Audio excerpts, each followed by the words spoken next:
Say hi, raise your hand, get excited. I made it awkward for him. He's taking care of all your drinks back there. He's got $2 bows, $3 rails. You didn't even try on the specials tonight. You just gave up writing. Like, ran out of gas, bro. You just ran out of gas, bro. Not doing it tonight. Everybody make sure you take care of Brandon tonight. Oh, what to do. How's everybody doing in general tonight? Give it up for yourselves. Let's get together as an audience here. I like it. I don't know why. I'm like extra happy today. I left the house and had a good fight with my wife, and I felt like we made up afterwards, and I kind of got in her good graces again for at least the next 10 to 15 minutes when I see her next. I walked out bubbly and excited, and I'm just want to do that kick motion over and over again. That's how excited I am. But anybody else? How are you doing, sir? Yes, you. Fucking awesome. Fucking awesome? Where are you coming from before you got here? Carroll County. Carroll County? Oh, yeah. All the way out in the sticks of Carroll County. Where do you live in Carroll County? Sykesville area, the Eldersburg, the E-Town? Finksburg. I'm not familiar with the area. Is that the... Shannon Sharp was there. Is that really? He used to live in Finksburg. Shannon Sharp. Bullshit. Shit. There's nothing but farms out there, but I guess that's the right place to put a horse. He is a fucking horse. Have you ever seen that guy's face? He looked like the Denver Bronco. Like, his face was a Denver Bronco. There was nothing about Shannon Sharp that wasn't a Bronco. Like, he's built like a horse, maybe like a pony. What? I didn't call him a fucking, like, monkey or anything. I'm not being racist here. I called him a horse. And I don't mean that in a racial way. Like, that's something racist is to compare black guy to, like, an ape or something. I didn't do that. I called him a horse. It's not racist at that point. It's totally racist. Thank you, doctor. Is it that racist? Is it racist? I'm going to ask a black guy. I don't give a shit. I don't care what you fucking say. Is it racist to call a black guy a horse? Like, compare him to a horse?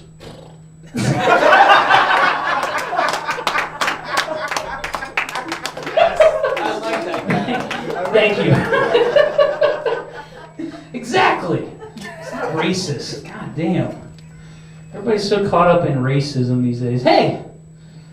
How you doing? Dave Edwin, everybody. Give it up to Dave Edwin. He's one of our comedians that are coming up later on tonight. Thanks. Part of the fake actors. We love them to death.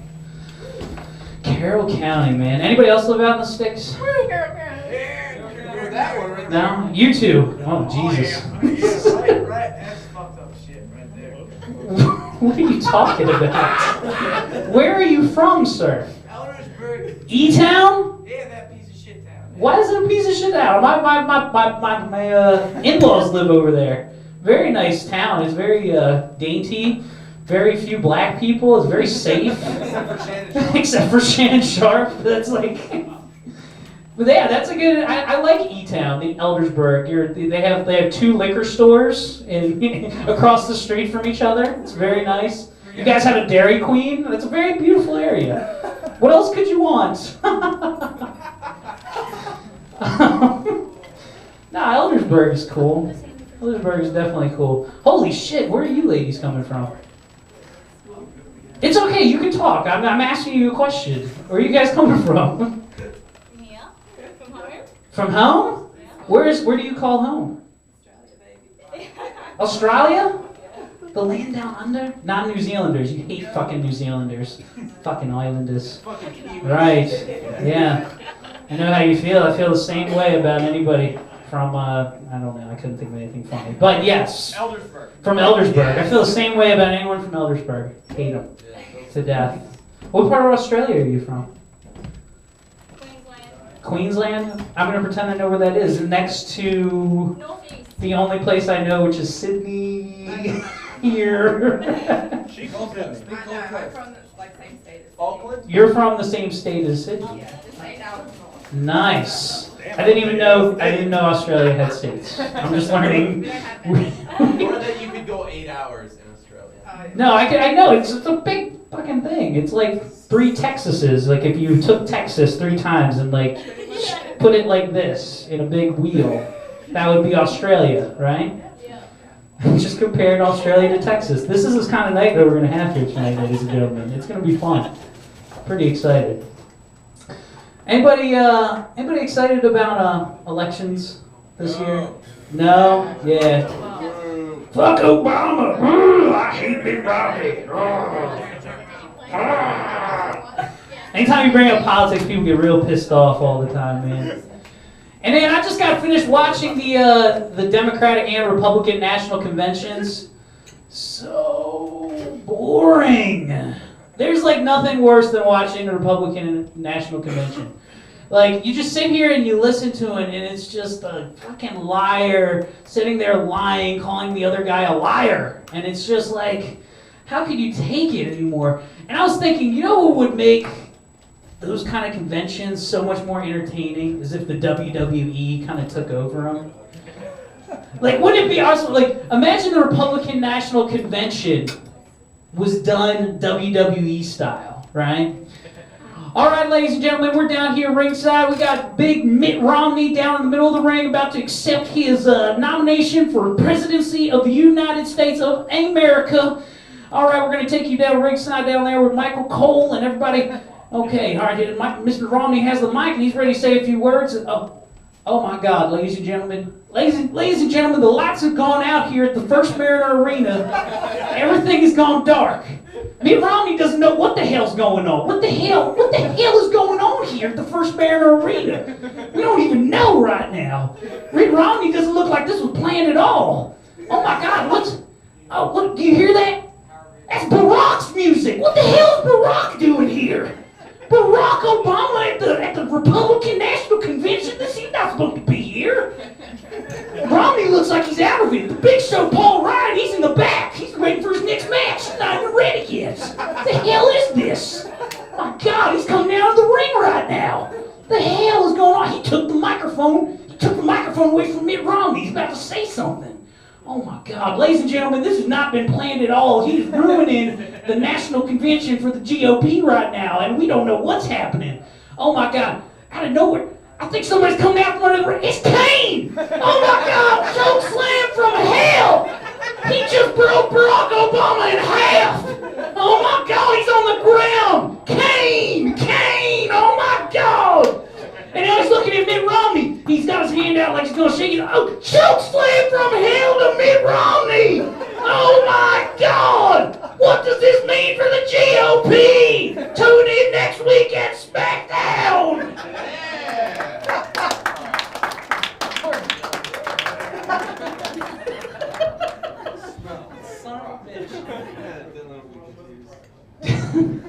Dylan would be very out of breath and sweaty.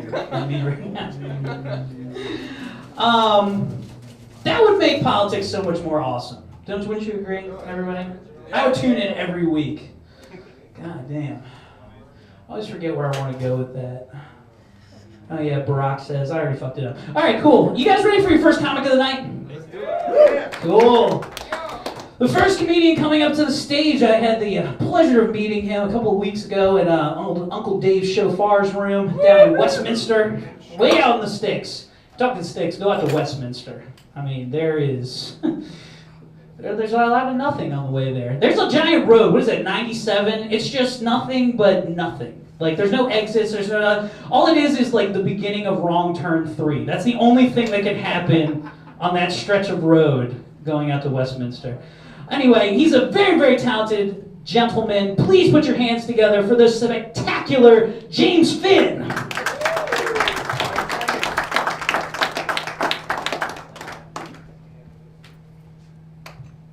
What's going on, guys? Keep it going for me. Keep it going for me. I'm usually accustomed to getting standing ovations, but polite applause is okay. So let me tell you a little bit about myself. As you can see, I've got a little roundly, shapely figure. When I was in high school, I ran track, I ran cross country, and somehow this happened. I was thinking about it the other day, and I pegged down what happened to get me to here. I paid a lot of attention in health class, not the part where they show you like all the STDs and everything like that, but I paid a lot of attention when they were talking about nutrition. And they said breakfast is the most important meal of the day. So I never skip a breakfast. I like getting a nice big bowl of cereal. You guys like cereal?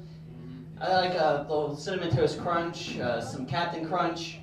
I'll go back, I'll get another bowl of Cinnamon Toast Crunch. I usually end up eating breakfast like 4 or 5 times a day because it's so important. You don't want to miss it at all. And then they also said, you know, don't skip any meals. Make sure you eat your 3 square meals a day, which was cool until Taco Bell came out with 4th meal. So now I'm obligated to eat 4 different meals a day. And the selection for 4th meal, basically, you know, if you're eating at midnight, it's just Taco Bell or burgers. They need to get a little bit more variety. I want to get some Panda Express at like 2 o'clock in the morning, some orange chicken, it's delicious. I want to get a nice big beef and cheddar from Arby's at midnight. Arby's, the Activia of roast beef. For those that Activia is the yogurt that chicks eat when they really need to take a shit. And Arby's does that too. All right, so where's my smokers at? A couple of you guys, the rest of everybody else is outside. I don't smoke. I've got a little problem with smoking, but I've got a bigger problem with people that smoke the electronic cigarette. Anybody here do that? Anybody use that? Really, it just seems like a big cry for attention. Like you can't smoke inside bars anymore. It's fucked up. But you can't smoke anywhere anymore. But now they've circumvented the system, and now you can have the electronic cigarette and basically smoke it anywhere. I was buying movie tickets the other day, and the dude in front of me in line is just puffing away on this thing, and you know, I can't tell the difference because they got it scented and everything like that. I go to the manager, I'm like, aren't you going to do something about this? The manager goes up, talks to the guy, it's like, I'm not smoking, this isn't a real cigarette. I'm like, that's bullshit, because you know, if I was in the line to buy tickets and I had a fucking rubber dick hanging out of the front of my pants, you know, I'm not going to get the same excusable reaction from the manager. You know, I'll go up there and they're like, you know, sir, you've got to put that away. I'm like, it's not real. You can't do anything. It's purple. It's not. I go up there, I'm like, let me get 2 tickets for Magic Mike, 1 for me, 1 for this guy right down here. All right, so getting back onto all the stuff that I eat, I work 2 different jobs. I work a really odd schedule. Sometimes I'm working 5:30 in the morning. Sometimes I don't get off till 3:30 in the morning at my other job. I got to drive between Mount Washington and DC. It's a grind. So trying to get, you know, something to eat can be a challenge sometimes. I was at work the other day, and it's 2 o'clock in the morning. I had to go up to the snack machine to get something to eat, and it's not taking any dollar bills. And it's not because my dollar bills are crumpled up. It's, you know, nice, real, legitimate money. So I go down to my car, because sometimes I keep candy bars, bags of chips, you know. You guys are looking at me like you're judging me. Don't judge me. Some of you guys do the same shit. I'm not the only fat person in here. But all I could find inside my car was like a half tin of Altoids. And I'm hungry as hell. I hadn't had anything to eat all day. Believe that. I haven't had anything to eat all day. So I take the tin, I size it up, and pop it down the back of my throat. Guys, don't ever do this. I had like 17 curiously strong ninjas doing spin kicks in the bottom of my stomach. And you know how like if you eat one of the Altoids, like your sinuses open up and you start sneezing and everything? My sinuses are so clear, I saw straight into the fucking future, you guys, okay? And Justin Bieber started reproducing. It's a very grim future. 2016, you guys don't look forward to it. It's that close. It's happening very soon. All right, well, I've started to try to eat better. I've been eating at Subway a lot because, you know, eat fresh, right? I go up there, I get my $5 footlong, but honestly, like, after you get double meat and extra cheese and bacon, it's a $9.50 foot long. It's false advertisement. It's fucked up. Okay, that one's not going to work anymore. But I go to the cashier, I give her my credit card, and we lock eyes. Let me tell you guys, we're having a moment. I can see straight into her soul. I can see her hopes, her fears, her favorite page in the Kama Sutra. If you guys are interested, it's page number 62. It's the lotus blossom. You gotta kind of crunch it. Just tell you what, you guys all like a smartphone. It's just Google it. It's beautiful. Some might say it's Googleful. But anyway, you know, we're having this moment. We lock eyes, and you know, she says, "Wow, so pretty." I'm like, I've been complimented on my eyes before, so I'm like, you know, hey, thank you. And before I got a chance to lay any game on her, she's like, "Yeah, the design of your credit card is so cool. How can I get one of these?" And I'm like, shit. My credit card's got a better chance of getting laid than I do. Needless to say, my self-respect and confidence was knocked down a notch. I go there the very next day, it's a different person at the checkout line. It's a guy this time. I hand him my credit card, and the guy's like, wow, so pretty. I'm like, yeah, you just go to the website, sign up, you've got good credit, they'll give you a credit card. He's like, I was talking about your eyes. So needless to say, my ego was put back in check where it should be. All right, so I'm a homeowner, and the one thing I hate most about owning a house is having to mow my lawn. It's fucked up, it gets really hot, I don't like doing it, I'm fat and lazy, what can you do? You can outsource it, but what kids are charging to get their lawn mowed is like $20 to spend 10 minutes outside doing a really shitty job on the lawn. It's messed up. I got to work 2.5 hours to get $20 to pay this kid to work 10 minutes. I don't like it one little bit. But I was able to outsource it. I talked to one of my neighbors, they really like to do it. And I'll tell you what, for 82 years old, this woman, she does a spectacular job. She can, sit these kids down and teach them the value of a quarter. I'll tell you what, guys, I'll end on that. Usually I get a standing ovation at the end, but a polite applause will do. Thanks a lot. James Finn, everyone, give it up for him one more time. Yeah. Holy shit. I wish I could afford even $5 for somebody to mow my lawn. God damn it. My lawn is like this high. I wait till it gets this high. I encourage my dog to pee in different spots so it kills different spots as less I have to mow. That's the kind of lazy I am. I don't know where I'm going with that. I just want to share with you guys I'm lazy. Fuck you, Dennis Petrov. Don't you judge me. Anyway, you have been on that lawn. You've been passed out on that lawn, close to it.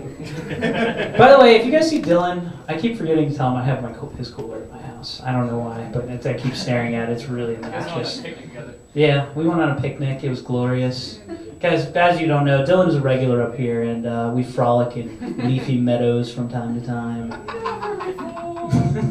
Listen to Irish Spring commercial songs. That song, Come Sail Away, over and over again. Lots of pure linens flowing off of our bodies. Anyway, I don't know, what the hell kind of intro is this for a comic that I just did? The next comic coming up to the stage is a very young up-and-comer in the comedy world. He's signed up for this room twice before and never shown up. He finally made it out. I'm so excited that he's here. Everybody put your hands together for the very, very talented Nick Oldershaw.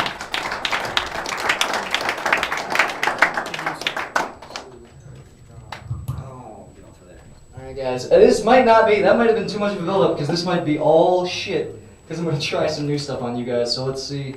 Oh, fuck. Let's see how it goes. My meemaw has cancer. Isn't that sad? It's true though. And what do we? For the Australian, meemaw is English for uncle, in case you didn't know. And she has cancer, which is very sad. But since she has I've become more aware of now my family wants to get all involved. And have you guys seen these? It's like Walk for a Cure. They'll do that. They'll call it Walk for a Cure, which I think is bullshit.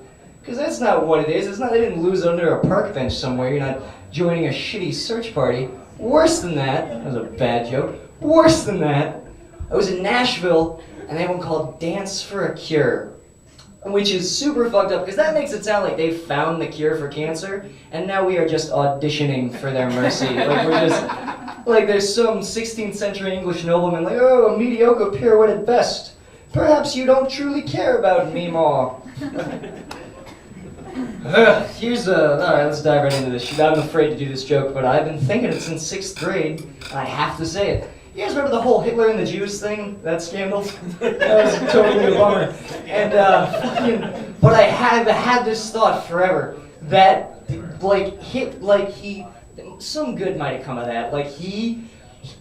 Hear me out. 6 million is a lot. Hitler may have unintentionally killed or stopped 8 other Hitlers, because do you know what I mean? 6 million people, that's a lot and that's unacceptable. But on the other hand, 6 million is a lot of people, and some of them had to be shitty. Oh my god. I like it. So, some like you don't have that many of anybody, and they're all little cherubs. Some heinous people were probably stopped. Fuck. Jews are good people. No, they totally are. I'm just saying some of them are bad. There has to be. What the fuck is this? We play the average. I don't know what that says. Some of them. Oh no, these are directions. All right. Fucking my mom is Christian, that's always weird. She read this. You guys ever read that book, The Shack? Yeah. The Shack. What a dog shit book. Yeah. Fucking, she was trying to get me to read it. She was like, "And Nick, get this. God appears like there in the world. There are fucking homeless children eating AIDS off of strange penises, and God decides to go. God's like, I'll go hang out with somebody who has property. I'll go hang out on his property because he could really use me. And fucking God, she's like, and God appears to this guy as a black woman. Isn't that mind-blowing? And talk about shocking your expectations. I was like, that's not 1824. You can find pictures online of Buddha fisting Adam Lambert. That's not a shocking image. You want to talk about you should read the Old Testament because God does way more fucked up things than be a black lady. God would just wake up and be like, yeah, Zimzalabim, all your kids are real sick. All the babies are dead. I woke up with a bellyache. And then Christians, the argument against it is Christians are always like, I read the New Testament, that's the Old Testament, I follow the teachings of Christ. Christians are a lot like Star Wars fans in that sense, that they just don't give a shit about the prequel chapters. They're like, I know, I get it, his dad was an asshole, I just want to hear about his son and the Ewoks. I fucking... That's the part that alright, whatever. But even Jesus said shit that was bananas. He would fucking, you remember when Jesus, he was sitting with his friends and he was like, look, they're gonna kill me in 27 hours. And they were like, oh, you should leave. And he's like, yeah, I can't. Which is bullshit, because it was fucking 42 AD. You could get on a mule and start calling yourself Benjamin, and they would literally never find you. You were off the grid. Their houses looked like they were made out of harder sand than this. You ever fucking an illustration in the Bible? It's like the ground just becomes the house. It's like there was just a hill in the shape of a house, and people were like, well, I guess we should live there. Shit's okay. And then he was like, oh, but by the way, before I go, you guys should definitely eat my skin and drink my blood. And they were like, okay. And some people still believe that. Some people, like my father, is very religious, and he thinks that when he takes communion, he's actually fucking eating Jesus' skin and drinking his blood. Which is bullshit, aside from the obvious reason, if only for the fact that Jesus was one guy. We would have run out by now. He was one guy, and we've been eating his skin for a while. It would have been gone after 5 months, and there's always going to be the feeling, I hope this is not a nipple, I hope this didn't come off his asshole. What the fuck am I talking about? I will end with something that I know is funny. I won't be, this will actually probably take my time. Do you guys remember in 80s high school movies when fucking every bully in 9th grade let shit get way out of hand? They were all borderline criminals, Stand By Me, The Karate Kid, Carrie. He was oh, Marty McFly spilled soda pop in my new slacks. I should probably try to attack him with a vehicle and date rape that girl that he likes. Or the kids in Carrie, they stole somebody else's pig and they slaughtered it. And the only thing that they thought was, this is gonna be hilarious. We will only be more popular. After committing a fucking felony. And that's, because I remember watching it might have been Stand By Me when I was in 5th grade, being well, I'm glad that's a bunch of shit. I'm glad that there are no real bullies like that. And then I got to middle school, and it turns out there was one fucking guy like that, and he was my bully. And the shit this kid did, this prank was fuck pig's blood in a bucket. This shit was devastating. I'll start it off this way. How many people here remember the first time they saw their first dildo? Yeah. How old were you, Erik? I was ripe already. I was good 18, 19 years old. Beat you by fucking 7 years. This kid, we found out who did it 3 months later, but I got out of gym class, and my locker is open, and there's a noise coming from my bag that I've never heard before. And so I'm curious, and not unlike young Arthur unsheathing Excalibur from the stone in which it sat, I reach into my bag, and I just fucking pull out this silver wand, And I'm trying to, I want to see it. I'm holding it up. I look like the fucking Star Wars poster with Parkinson's. I'm just fucking looking at it like this. Like, what the fuck am I doing? And I have no idea what it is. And there's a kid next to me who he's just shocked. And he just goes, dildo. And I had no idea what a dildo was. I know that I got in trouble, or Christos fucking got in trouble for putting it in the Blues Clues song in 5th grade, and he got sent to the principal's office. So I freaked out and I shoved it in my bag, and I know that it's a thing that represents shame, and I shoved it in my locker, and I went to 4th period. The tragedy was, no idea how to turn it off. So it's just, I'm in 4th period, and it's just buzzing at me. I'm sure there was a janitor who was like, oh, I guess we got bees again. Just like, and I got out of class, and I grabbed the bag, and it's vibrating my whole body on the way. I'm very sad. And I get home, and I go to my parents not home yet, and I go to the backyard, and I grab a fucking shovel, and I buried that shit like an unwanted stepchild. And the beautiful thing about it is, still had no idea how to turn it off. So I buried it, still vibrating. And I'm a huge fan of like H.P. Lovecraft and Edgar Allan Poe. So there's a part of me that likes to believe it's like still vibrating to this day. And fucking whoever buys our house next is just gonna fucking eat his children because of the telltale dildo in the backyard. Alright guys, I think that's my time. You guys are cool.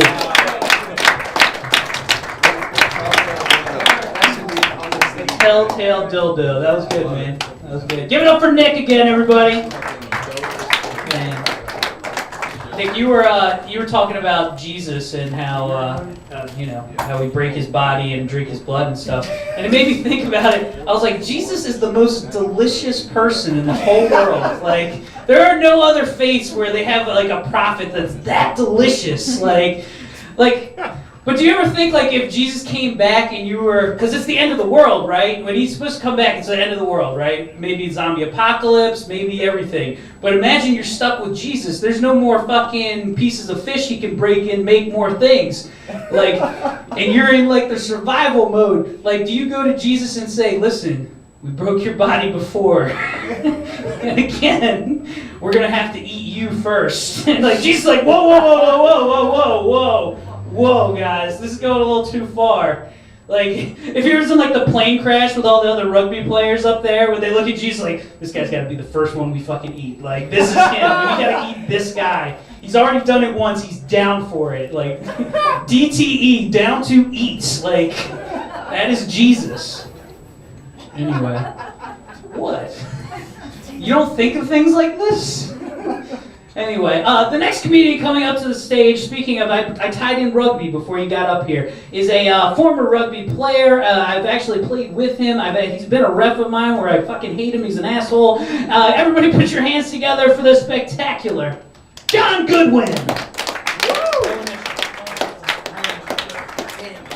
Just like my mother. Thanks, guys. Thanks, Erik. Give it up for the troops. Keep applause. Everybody applause when we say give it up for the troops. First thing I want to say is transubstantiation is a game the whole world can play. The Catholics got it. Lashana Tova to all my Jewish brethren out there. It is the high holidays for anyone who doesn't know that. Nice timing on the joke, Nick. Which, by the way, just a little stat for you. He did kill 6 million Jews. He also killed 12 million Russians. We still have Dennis Petrov. What the fuck? So what this is going on with this table here, this is like the table of bad bands from the 70s and 80s and 90s. I mean, you two are easy. Kiss and the Stray Cats. We got Olivia Newton-John, Tim McGraw, and Hootie and the Blowfish represented. There's so many people from Carroll County. What the fuck? Is there a big exodus up there going on right now? Carroll, Bama. It's a lovely place up there. There's a billboard as you enter Carroll County, and it says, "Where do you want to go, heaven or hell?" And I had to think about that when I passed the sign, because I thought, okay, an eternity in a lake of fire being poked by a guy with a tail and horns, or an eternity spent with self-righteous, indignant, homophobic fucks. I don't know about that one. I did have a friend try to save me one time. He's a Christian. And he said, and I'm a skeptic and a Jew, which is it's a terrible combination. Listen, you gotta be nice to the Jews if you want to be a comedian. Just saying. He was trying to save me, and he said, listen, Christ saved my life. And that's how I know he's my savior. And I said, all right, tell me the story, Francis. And he said, and his name really was Francis. And he said, well, I'm driving in a torrential downpour, and it couldn't see 2 feet in front of the car. It was just raining so hard, couldn't see shit. And then lightning struck. And when lightning struck, it just blinded me, and I couldn't see anything. Now, before lightning hit, it was just a 2-lane road, and it was us. When lightning struck and I swerved into a turn lane. I said, holy shit, God built you a turn lane? So your bumper sticker that used to say, God is my co-pilot, should really say, God is my road crew. And I'm sure the people that live in that neighborhood were pleasantly surprised when they got home that afternoon and found, oh, look, I can turn into my neighborhood. I don't have to wait for the light anymore. It's a pleasant thing. He said, no, you jackass. I mean to say that when I got hit by lightning, that I was at a place, God made sure I was at a place where I could safely swerve. And I said, why the fuck is he throwing lightning bolts at you? It's a question nobody asks. Why does nobody ask that question? It makes sense to me. Any married folks in here? You guys are too young, aren't you? We got a married folk in here. Are you happily married? Well, she is.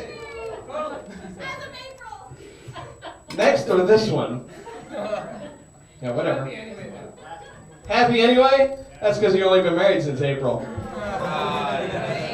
Hey! Yeah. It's funny because it's true. You know why divorce is so expensive? Because it's worth it. I found this, I was married for 17 years, and I found there's a big difference between being married and being single. When you're single, you eat shitty food and you masturbate a lot. When you're married, you don't eat so much shitty food. I had a Jewish wedding, surprise of surprises. At the end of a Jewish wedding, it is customary for the groom to step on a glass. And rabbis have been debating for centuries what the symbolism of this is. I figured it out after 3 weeks of marriage. It's to cover up the sound of your wife's vagina slamming shut. So I'm single now. And I was dating this girl for a while, and she was sweet and cute, and good in bed, and we just never did. We couldn't get that equilibrium. It never did work out, and I couldn't figure it out. And it struck me one day. Oh yeah, she's a self-absorbed, narcissistic, bossy little brat, suffering from an inferiority complex that she makes up for by just being mean as shit to everybody that she comes across. So I'm single now. But dating's tough, because there's stuff you can get on you that doesn't wash off with soap and water. And read this article recently. It said 75% of people with genital herpes got it from their partner when their partner showed no signs of an infection. Well, that's a scary statistic. But what does it say about the other 25%?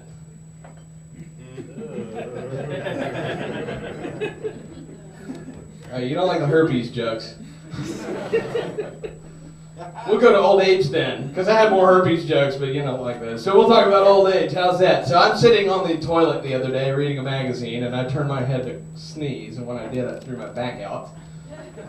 Hurt so bad it bounced me right onto the floor. So there I am, lying on the floor, in front of the toilet, pants around my ankles, looking like an Elvis Presley impersonator. It occurred to me, I did play rugby, that is true. I played for 15 years and had guys his size trying to kill me on a regular basis. And I survived, with nary a scratch. Now I can't sneeze and shit at the same time without a debilitating back injury. Speaking of shit, Erik brought up earlier the election. Everybody paying attention to the election? Yeah.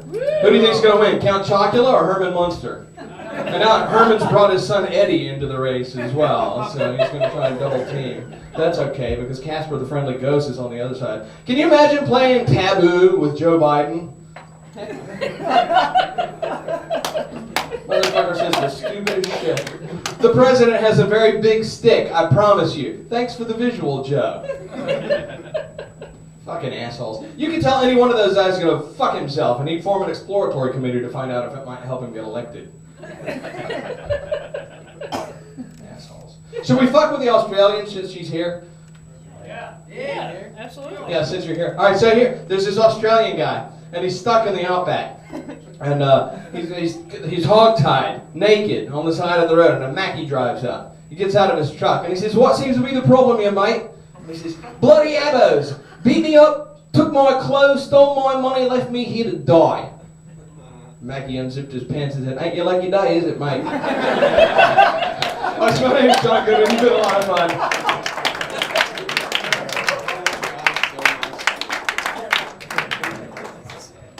John Goodwin again. Woo. And the beautiful Australian ladies that can be here tonight. Thank you so much. It's very appreciated. Aussie! Oi, oi, oi! I don't know what that means, but I do it. It's just like when you hear it, you have to keep going. Is there any doubt that the next thing you're going to do is you're going to do that? I didn't even want to. I'm like, I'm on stage. I shouldn't say that. Oi, oi, oi. It just came out of me. And I was like, no, don't say that. Fucking control the room. Damn it. The next comic coming up to the stage. By the way, everybody, hold tight. We're going to have a break right after this so everybody can get up and stretch. I know it's a long time. I can barely stay seated for more than 5 seconds. So, everybody, give it up for the very, very spectacular, fantastic, uncanny Umar Khan!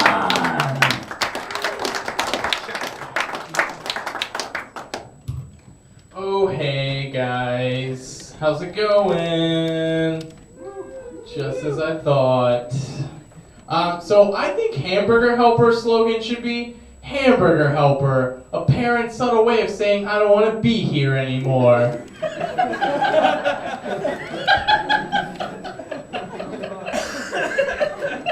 This guy's laughing because he feeds his kids that. They're awful. So I met my girlfriend online, and it's a weird thing because for the first 2 weeks of our relationship, I could tell that she wasn't sure whether or not I was capable of murdering. And this put her in a really conflicted place because here's a guy who she doesn't know if he can murder, but she's also making out with him. But she wouldn't let me come into her apartment to like make out with her, so we would go to a park bench in Baltimore City. Because apparently to my girlfriend, making out in the middle of the night in Baltimore City in the park is safer than me being in her apartment. No bodies have ever been found in a park in Baltimore City. So we're in the park and making out and it's awesome. And then directly across from us, in another bench, a guy just comes, sits down, and starts watching. And we're like, we should probably get out of here. And so we get up to leave. He's like, where are you going? I just wanted to watch. And I was like, yes, sir, that's the problem. So we start walking back to our car, and this dude is following us. And nothing happened, he trailed off, but I wish we got mugged that night. So I could turn to my girlfriend and be like, you see what happens when you make out with a stranger in the park? Other strangers rob you. Next time, take this stranger back to your house. Wow, you guys didn't. All right. But I think that's why we're still together, because social psychologists have shown through studies that fearful or dangerous situations make people more attracted to each other. So they did a study where they had 2 sets of people across 2 different bridges, like a low, safe bridge and a high, scary rope bridge. And the people who crossed the rope bridge rated when they talked about their experience, they used more sexual language. And the person giving them the survey, they rated that person as more attractive. So learning this, now on all my first dates, I make sure to cross as many bridges as possible. And after we cross a bridge, I look at the girl, I'm like, whew, we almost died back there, that was crazy. And she's gonna be like, no, I think we were fine. And I'm gonna be like, no, you don't understand. I could have driven that car off the bridge at any time. And there's 4 more bridges on the way to this Applebee's. Yeah, that's right, we're going to Applebee's because I got a Groupon. So I went to the zoo recently as an adult person. And I think this is most people's experience at the zoo. Oh, the polar bear exhibit's closed. Look, up there in the corner, past the leaves, you can almost see its tail. Dippin' Dots, not as good as I remembered. It's never, wow, look at that amazing animal doing that amazing thing. Like I was at the reptile exhibit, and there was this 6-foot iguana, but it was just laying there, and this 5-year-old little boy is like, it's not doing any cool lizard things. And I wanted to grab that 5-year-old little boy and be like, hey, little boy, if strange people were walking by your bedroom window all the time, would you feel like doing cool little boy things? Like coloring poorly, making car noises with your mouth, and peeing at a urinal with your pants all the way down to your ankles? Or would you just lay there paralyzed with fear, hoping the strange people won't come in and touch you? But people do get surprised that zoo animals are lazy and they don't do anything. But why? Zoo animals are like rich people's kids. Everything is handed to them. There's no struggle for survival. Oh shit, there's a lot of wealth in this room. I forget, I'm in Ellicott City. But like I was at the lion exhibit and they started feeding the lions. I was like, fuck yeah, this is gonna be amazing. I've never seen this happen. Like, I thought the lions were gonna be growling and fighting each other. Instead, they threw out the chicken and the lion poked its head up and put its head back down. Like in its shitty lion head, it's like, what's this bullshit? We had chicken yesterday. And I can just picture lions sitting around having shitty conversations like rich people's kids have. Like, oh, I can't eat that. It's my cleanse week.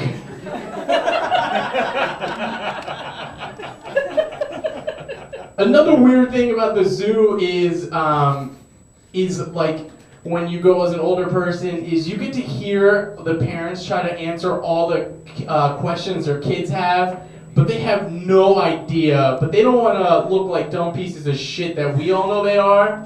So they try to make stuff up. Like this elephant was splashing water everywhere.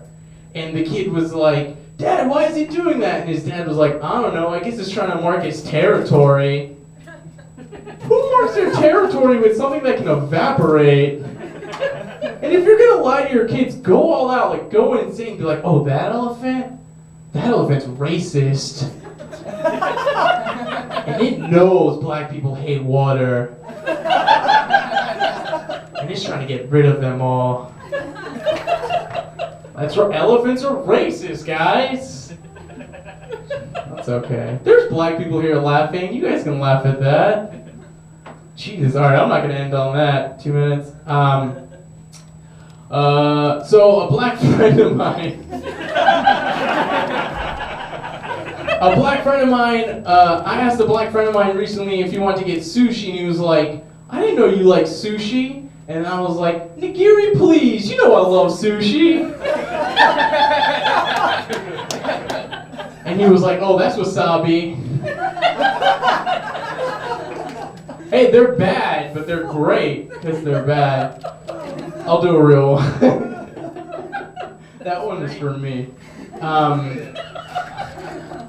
So I don't know why, but it's really annoying to me when I compliment someone on their clothing item, and this is their response. Really? I just got it at Target. Stop acting like shopping at Target's a poor thing. It's not exactly like dumpster diving. You don't have to like wait for the sun to go down, flip over an old mattress, and push aside a bunch of old porno mags to find that shirt. No, you got in your car and drove to a place with air conditioning. And you probably texted something really shitty on the way there, like, going to Target. And you almost killed yourself trying to get the accent over the E. But people love thinking they're poor, but that they're good at it, as if actual poor people suck and don't know how to do it. Whoa, man, you use food stamps? Why? Just get on Groupon. You can get a 3-course meal for like $35. I know how to save money. Being poor isn't having to wait for something to go on sale at Banana Republic.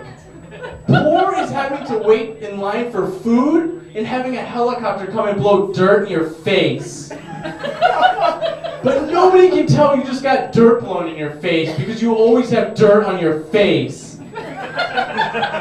That's what poor is, assholes, not having to find steals at Target. Jesus. Alright, I want to do a couple one-liners because that's a weird ending. I think Christian Science is a lot like regular science, except without all those facts. To me, the phrase, I'd love to help, but is interchangeable with the phrase, I'll pray for you. All right, guys. My name is Umar. Thanks. Give it up for Umar Khan again. I can't not say your name like Khan. I always have to give a lot of gruff in the back of my voice. Man. Khan! Are they still playing Pokemon cards back there? Yeah. Are we? Don't you put out that Squirtle. No, it's too soon. Too soon to put out that Squirtle. It's got a goddamn Charizard across from you. Don't do that. Stupid. Damn it. What?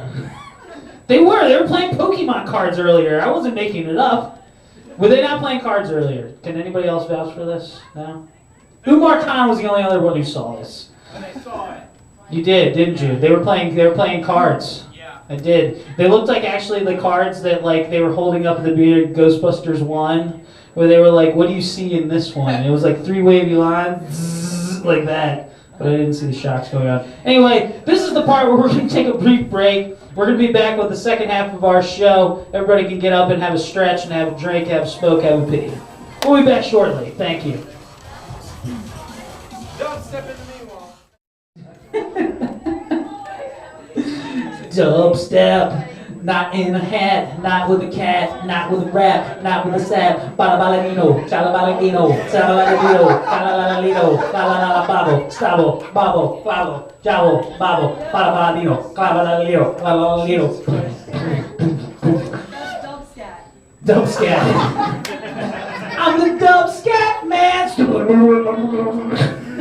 Fucking retardedness, right? Damn it. Anyway, how's everybody doing tonight? Everybody find your seats. The fucking Australians never know what to do. God damn it. That was the best comeback I heard. What? What? What? Okay. What? For the rest of the night, that's what we're going to do, WWE style. Punchline, what? Have you ever been to Burma? What? That'd be, could you imagine Mitt Romney's speech? She's like, do you believe in Obamacare? What? Taxing the rich and taxing the poor? What? I'm going to get a whole audience to do that one time. What? What? I like it. The Seahawks dude feels that, dude. I'm down with that. What are the Seahawks? Are the Seahawks? Are they 1-1 right now, or? Yeah. 1-1, right? Nice. Who's their new rookie QB? Wilson. Wilson. Yeah, he's slanging the rock around. Yeah. I'm a Skins fan. We finally got a fucking quarterback. You know how long it's been? Oh, God. I still have a Patrick Ramsey jersey. That's the kind of Skins fan I am. It's hanging up. It's way in the back. I'm hoping he's going to do something infamous now, because that's the only thing he's going to do. His football career is over. Am I the only one that ever thought Patrick Ramsey looked like a jerked dick? Like when you finish off, like, you know when you finish and it's just like...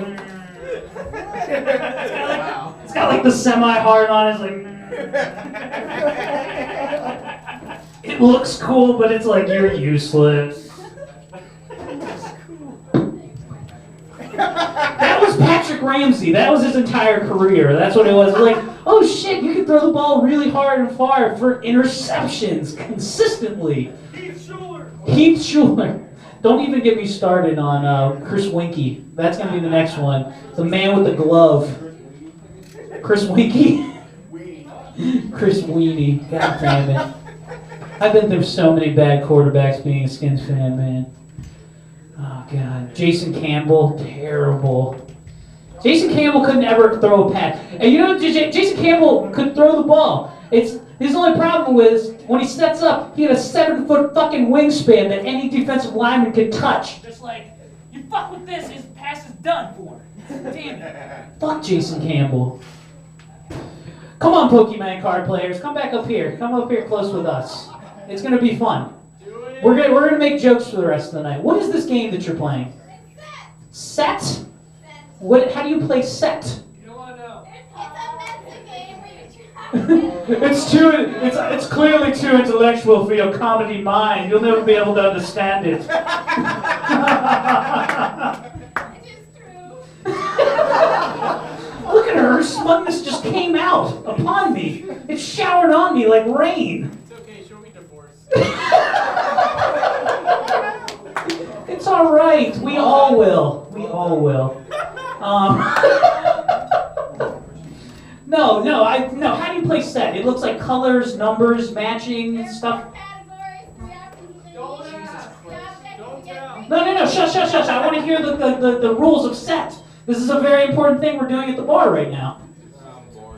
The object is to get 3 cards in which in each of the 4 categories they're either all the same or all different within each category, so there are 2 that are the same and 1 that isn't. You got that? We all got that. That sounded like the gayest thing I've ever fucking heard in my life. And honestly, I've been fucked in the ass before, and that sounds way gayer than that. What? Who amongst us? Who amongst us? As in Kim Ambrose, don't give me that look. God damn it. No, that was usually, like, you guys remember those days. I like these guys, because you remember those days when you're like, dude, let's go out to the comedy show tonight, bring the set list, we're going to play cards in the back the whole time. It sounds like a good idea. Everybody did that. Huh? Set list? I don't know. Was it? I thought it was called set list. Is it set piece? Set piece? Are you throwing your set? I don't know. I'm just making. You're throwing your set, Erik. I'm throwing my set. This is my set. OM. Oakland Mills, son. That's a Columbia reference. That's a Seatown romper right there. People don't know about the Seatown. Are you guys ready for your next comic? Are you people in the back? Are you ready for your next comic? Yes. Next comic coming up to the stage is a local comedy promoter. He's also a regular up here. He runs the comedy room down in Ampere. He's a beautiful place in glorious Catonsville, Edmondson Avenue, the place where you start to get scared and want to get stabbed. Everybody put your hands together for Mr. Deshan Shannon!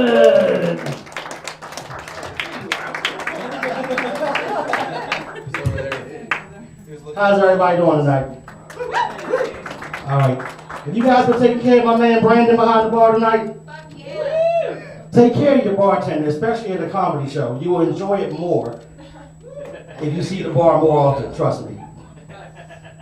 Now, I gotta admit, when I first got here, I was a little grouchy, maybe grumpy, because I've had the day from hell. I mean, my day really fucking sucked today. And it started early this morning. My neighbor comes outside and calls me a filthy stalker. Well, she was my neighbor 7 years ago, but anyway, I said, well, fuck you. And I climbed down from the tree. I gave James Finn his binoculars back. And I walked my ass to the bus stop.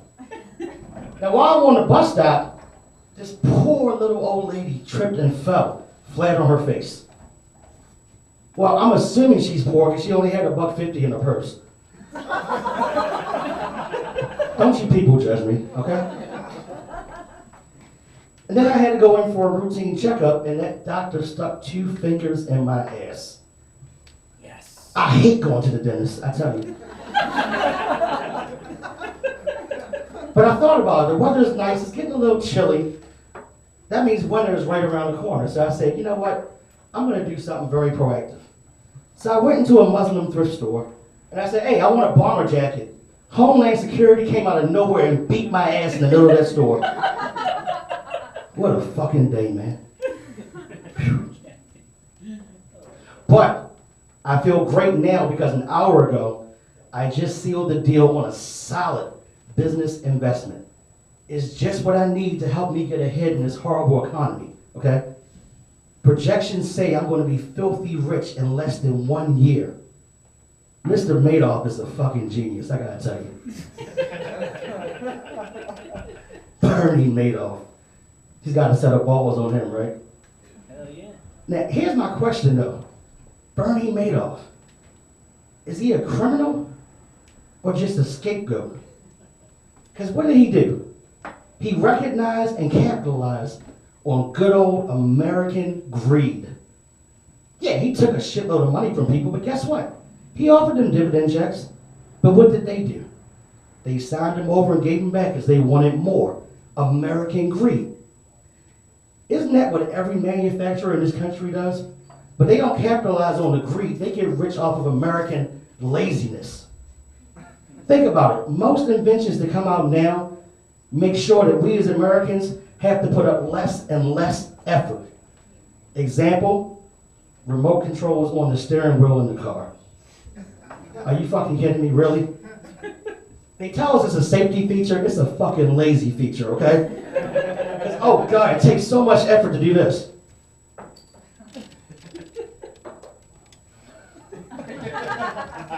Wow, that was fucking strenuous, you know what I mean?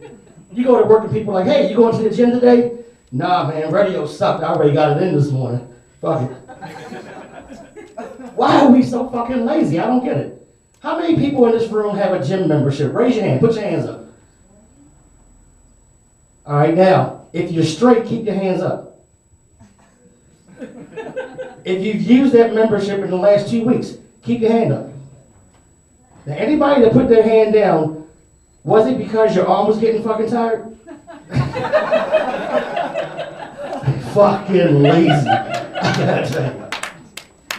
I saw a woman in the park the other day teaching her son how to fly a kite, but she had a remote control airplane pulling the damn kite.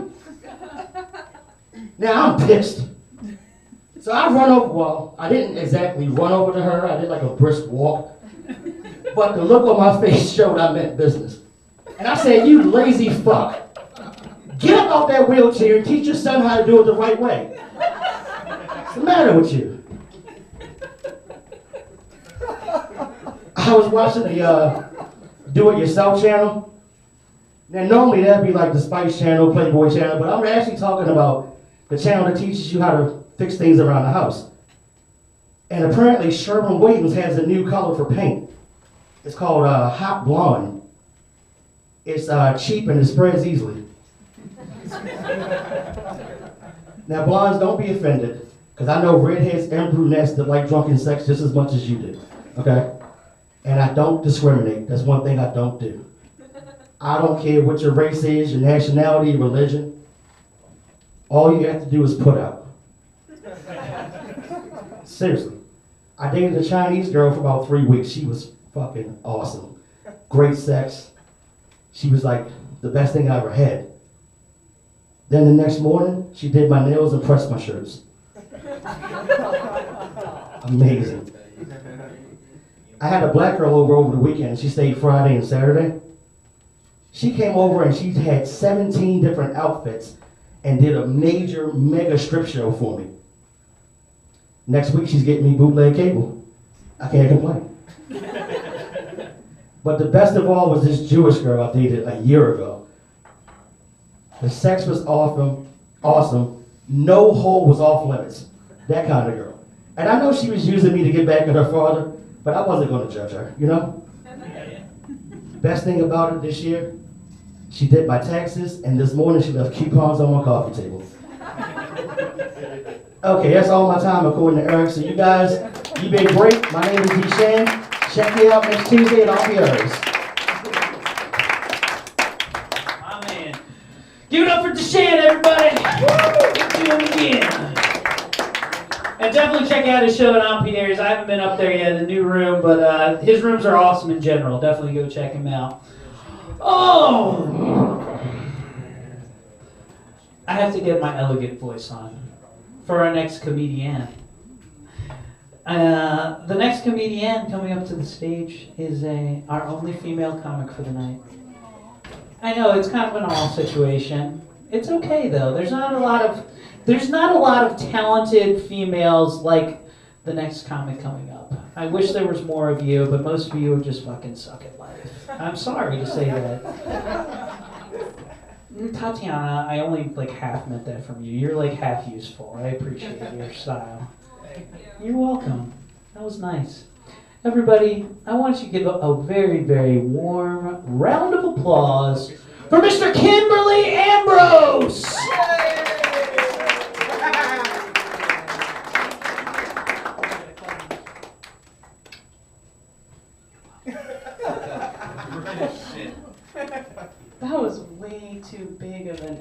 question because I'm just gonna rant about the last 2 weeks I had. So sorry, blame him for the disappointment, or blame your dads. Just keep it on the same track that you've been doing your whole life. Whatever. So I took a trip. I went to London. It was fun. I wanted to do that thing that 20-year-old girls do where they're like, I want to find myself. I didn't. It turns out that I'm just like a pessimistic person who smiles a lot at people. It's pretty much my deal. Like, I was on a plane, and I don't have a problem with kids. Like, kids are awesome. They're honest. I think the world isn't kid-friendly enough. You know when you're in the grocery store and somebody's kids are running fucking wild and you're like, get your fucking kids. Like, no, he's 4. They're retarded. That's what they do. Like, get over it. They're kids. You know, like, I understand. But basically, it made me hate children to be on a plane, and it made me racist. Because instead of just being like, oh, that kid is being loud and I'm mad at his parents, I was like, these fucking Mexicans in front of me. Oh, like, and it had nothing to do with the anger. It was just like a fact, and I just used it against them in my head, like, oh, they're Mexican and just loud, and I don't like them. Had nothing to do with it. In my mind, it made sense. I don't know. There was also an incident. I stayed in a hostel for the first 6 days. And I get stupid remarks about that, like, oh, did you get murdered? Like, I'm standing in front of you, just get over it. So I stayed in a hostel for the first 6 days, and after that I was like, fuck it, I gotta get out of here. I went to a hotel. But I'm in a dorm room with 7 other people. And there was a gentleman who was Indian, just a fact, not being racist this time, just a fact. And he snored like a fucking machine going on. Like, it sounded like if you left a John Deere in a really tiny garage and you could just hear the sound echoing off the walls. Like, it was fucking annoying. So that night, while he's snoring, 3 French girls walked in, and I know, I was excited. They started getting dressed right in front of me because they're French, and I was like, best day ever. So the lights are out, and they know that everybody's trying to sleep, so they start whispering to each other. And in my mind, I was like, fuck yes, about to be lulled to sleep by sweet French whispers. Definitely took this trip, and it's going awesome. So they get into their little French sleep, like they do. Everything French people do is French. Like, they don't do anything the same. Like, if they take a walk, it's a little French walk. They're so fucking cute.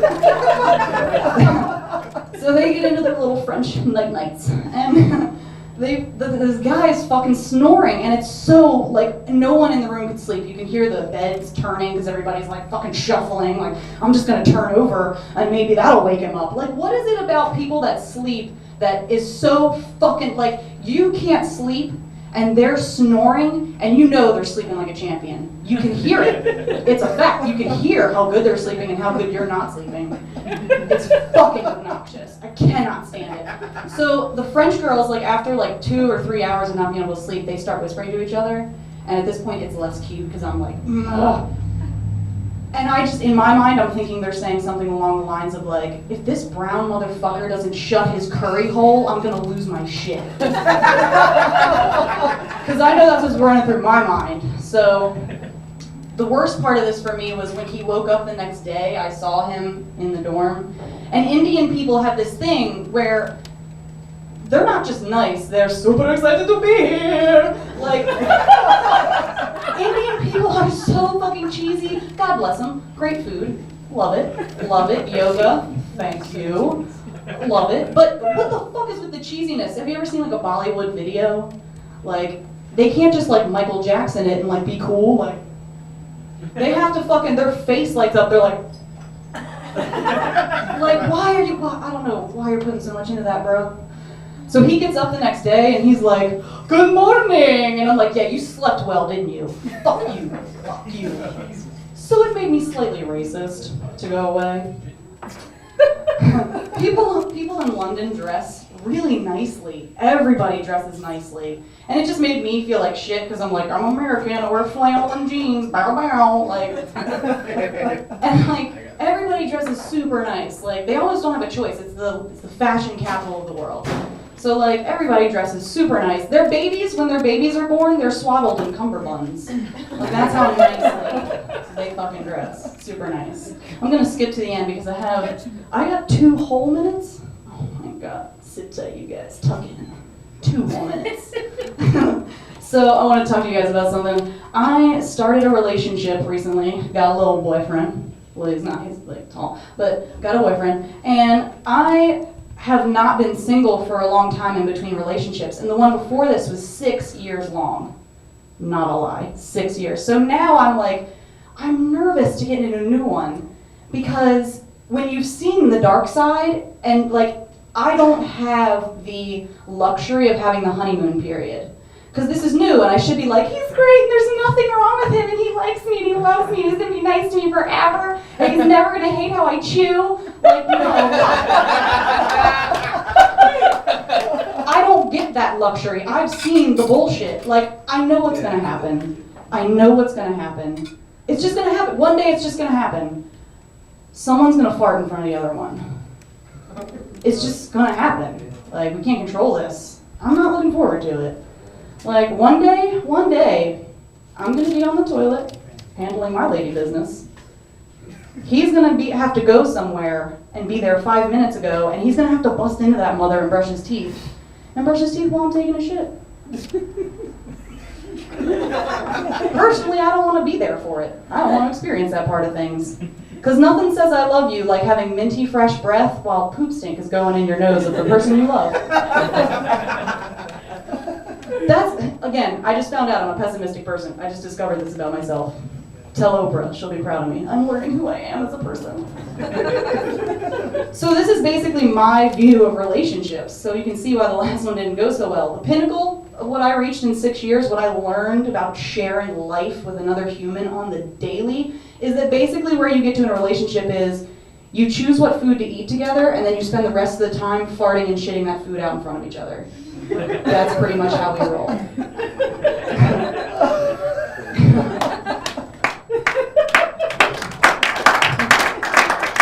Wait, don't clap for me, clap for the newlyweds. So I'm gonna leave you guys with a joke that I wrote, and I did a stand-up in London, and I had an hour special because you guys didn't see it. It was great, it was amazing. So I did this joke, and before I said it to them, I was like, I don't know if you guys are going to be into this because you're foreign, and I don't know, I'm just going to do it. So you know how ladies make milk, right? Right, we do. You might not know. Okay. Well, I don't know if you know this, but the white stuff in the downstairs area is actually sucrose, which means that women make milk, cream, and sugar. All right, have a good night. Kimberly Ambrose again, everyone. Give it up for her. Give it up for her. Now, Kim, I don't have a whole lot to add to, well, I do have something to add, clearly, to your relationship. And by the way, congratulations on your relationship again. Who is the gentleman? Justin Hand? I'm only laughing at his last name. He's a great person. Gingers need love too, and I'm so excited for you. Thank you. Thank you. Just know you're getting my sloppy seconds. Next time you see him. Anyway, no, Justin Hancock is a great guy. Wow, congratulations. You did well. I mean, fucking right. He is all, god damn. You did a good job on him. Anyway, I'll let you know the difference. I'm a newlywed. I guess not even newly. I've been married for 2 years now. I got a kid. I got the whole everything. It's not something to clap for. Don't clap about my dismal life, please, for the love of God. No, dating is kind of like where you learn to love each other, and marriage is where you guys learn to hate each other more and more every day. That's what you do. My brother's getting married this weekend, so this has been really good for me. You're welcome. You're welcome. Feel free to use that. That is true. We just learn. We find new things that we hate about each other every day that we're around each other. Like what is it? It's just I walked in and I haven't had shampoo in the my wife does the shopping, right? I hadn't had shampoo for over 2 weeks, but she's been so pissed at me lately that I haven't even asked her. I haven't even asked her for shampoo at all. And she gets pissed if I use hers. And she knows that it's gone. And she does know that it's gone because I just leave the empty bottle there and I'm too lazy to throw it away. So it's a combination because I don't want to throw shit away right when I get out naked every day, all right? And I don't remember after I get clothed, all right? Big fucking whoop, right? This is the conversation that I never have with my wife every day. Well, if you took the bottle out and threw it away, I would know that you needed more. Well, fuck, I don't want to throw it away naked. Like, that's not a weird thing to do, and I forget about it after I'm clothed. I just want to sit down and play Skyrim in front of the Xbox for a couple hours. Alright? Just a regular guy. So, I finally broke down to her because she was in a good mood, and she was just like, your hair looks like really like nasty, and you took a shower this morning. I'm like, I haven't shampooed for 2 weeks. I like lowered my head in shame, like, I haven't shampooed in 2 weeks, I'm sorry. Why haven't you shampooed? Well, you yelled at me when I used your shampoo the other time. I've been out for 2 weeks and I haven't remembered to tell you when you went shopping. Then use my shampoo! You told me not to use your fucking shampoo! What the fuck do you want me to do? God damn it! Anyway.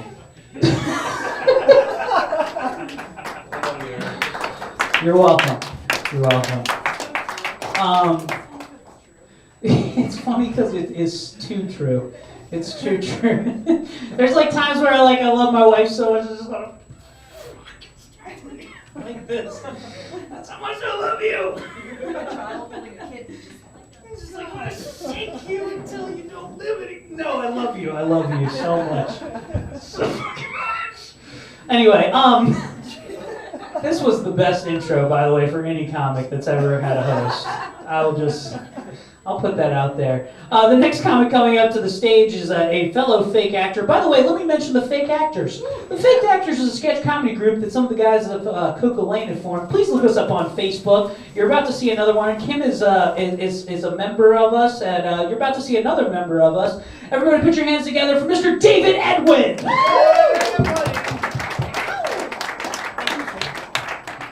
You said we're about to see another member.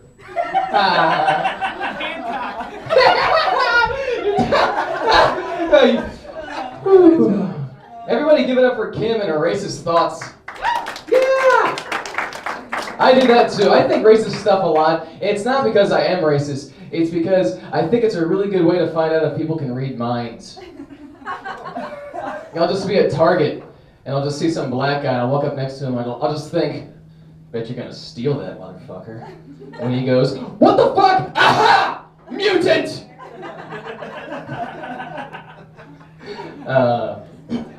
I just thought of that one. Thanks, Kim. So I was in New York recently. Dennis and I went to New York for a stand-up kind of audition thing. We fucking sucked and we didn't get in. But we got in. Oh, we did get in. We did get in. And we stood in line for like 6 hours. We got in. Then we went to a McDonald's. And this homeless guy came up to me. He's like, hey, man, I saw you standing in line for that comedy thing, man. Man, that's beautiful. That's beautiful, man. I'll tell you something. Let me give you some advice. I'm homeless. I'm homeless. So I want to let you know I'm homeless. So I'll give you some advice. When you get up down that stage, man, you got to be genuine. You got to be genuine. You got to have integrity. And you got to be sarcastic. You got to be witty. That's my advice to you, man. I'm just thinking, wow. The things this guy is saying, all of them, have to be wrong. You're homeless. What kind of advice does anyone want to heed from a homeless guy? Especially how to be successful? No. I mean, if he came up to me and was like, man, let me give you some advice. Chinese restaurants throw out the best food, man, and don't go bad. No. All right, if I fuck up, I'll remember that.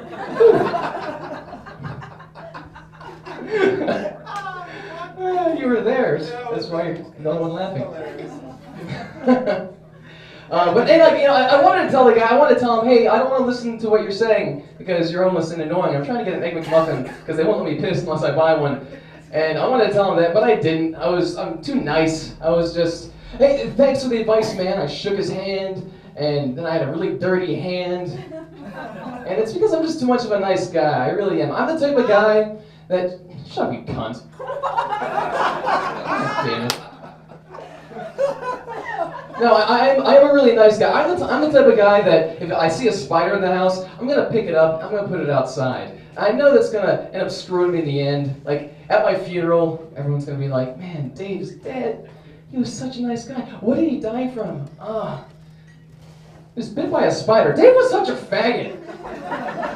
Fucking pussy. God damn it. I am a pussy when it comes to talking to women. I'm terrible at it. And for two reasons. The first reason being, I wasn't always this picturesque statue of a man. I was fat for a good 3 years. And it was the worst 3 years you could possibly ever be a fat child, which is middle school. And there are these things in middle school called girls. And they're evil. There's nothing, if little girls, middle school girls are made out of sugar and spice and everything nice, that's only to cover the fact that they are satanic villains. Like, middle school girls could be the villains in a Bond film, except it would have to be the last Bond film because he'd lose. Because they're, I hate it, because of them, anytime I see a girl, a woman anywhere, I just think, God, she fucking hates me. There's no way she doesn't hate me. And it's all because of middle school girls, because they're just so nasty. And like, I'll see like a group of 13-year-old girls now. I'm 29. I'll just think, what a little cackle of cunts. God, just sing a little song in my head, cackle of cunts, little fucking 13-year-old cackle of cunts.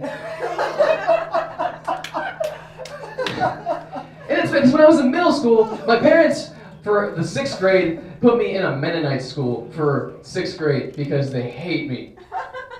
And it really, I didn't understand how the transition from going from 5th grade to 7th grade, that 1 year in between, it's really pivotal to understand how just terrible these girls are. I get on the bus for the first day, I sit down, I'm like all happy, like, all right, going back to middle school, this is gonna be cool. Got my Tasmanian devil shirt on, cool. I look over at these two girls, like I remember them from elementary school, like, I'm like, hey, how you doing? You're a fat faggot poser. And at the time, I didn't know what those things meant, but I did not like their tone. And it crumbled me on the insides, and they were like, where did you get that shirt from? Devil, queer. Where'd you get that from? Did your mom buy it for you? Yeah, I'm 12. How do you get clothes? Oh, my boyfriend's 16. He takes me to the mall. Like, well, I can't do that. I'm a 12-year-old straight boy. And if I was gay, I don't think my parents would approve of their 12-year-old gay son just whisking away to the mall with some guy in a Camaro. Because we all know that 16-year-old boys only want one thing. My little 13-year-old ass pussy. That's all they think about. My sweet little 12-year-old tacky butt. Another reason that I'm terrible with women is because my first relationship, my first girlfriend, when I was like 20 and I got my first girlfriend, and she was really great. She was funny, we got along. She farted, and at first I was like, oh yeah, that's kind of whatever. And then I realized, wait, that's funny. I can fart. I'm like, all right, cool. This is great. She's awesome. We fart together. I found out later that she could fart on command. I'm like, oh my god, my girlfriend's an X-Men. That is fantastic. I bragged to my friends, dude, she can fart on command. Babe, do it. So cool. And in the bedroom, I learned all this. It was my first time having sex. It was all great. This one night, she said, she was all naked, spread on the bed, and she's like, look at my vagina. I'm like, all right, I love that thing. Cool. And she's like, come closer. I'm thinking, cool, she's gonna do something really sexy and like say something like, kiss it. I'm like, oh, this is so exciting. She's like, get closer. I'm like, all right, get closer. All right. And then her vagina just goes. And that was the first time I found out what a queef was. It was also the first time I ever fainted. And I came to, and she's like, oh my god, I didn't think that would freak you out so much. I'm like, why in the fuck would that not freak me out so much? I figured you'd be used to it by now. What are you talking about? You never do that. Wait a minute. Wait one good goddamn minute. Have you been queefing this whole time?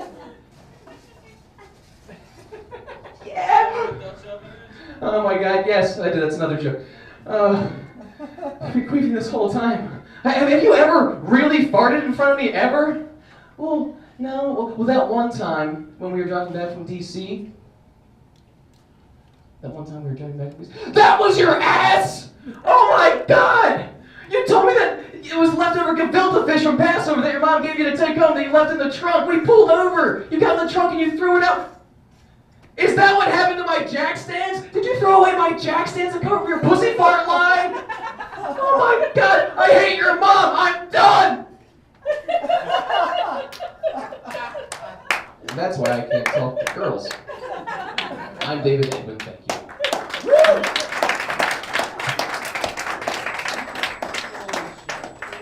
David Edwin again, everybody! Give it up for him. Come on up. I want to bring you up first. Dennis Petrov was supposed to go next. This gentleman, first of all, say your name, sir. Kevin Denny. Kevin Denny. Kevin, is this your first time on the mic? Is it not? Give it up for Kevin Denny real quick, everybody. Real quick. We got a newcomer to the microphone here in Cocoa Lane. Kevin, you're from Carroll County. We gathered that much earlier. Rick Maryland, that's Oh, yeah. Yeah, E-Town, where it's at. Piece of shit, right? Yeah, I got you. Cornfields and fuck country boys, that's what's up. That's what's up. And Dairy Queens. I'd never see a Dairy Queen anywhere else except Eldersburg. It's hilarious.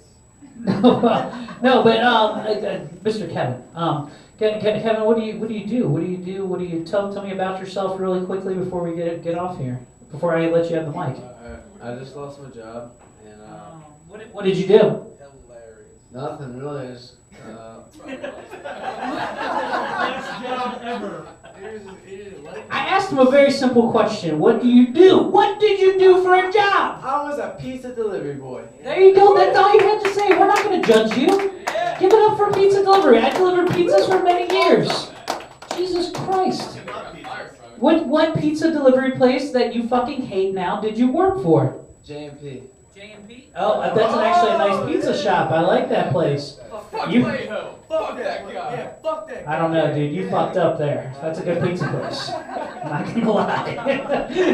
I'm totally kidding.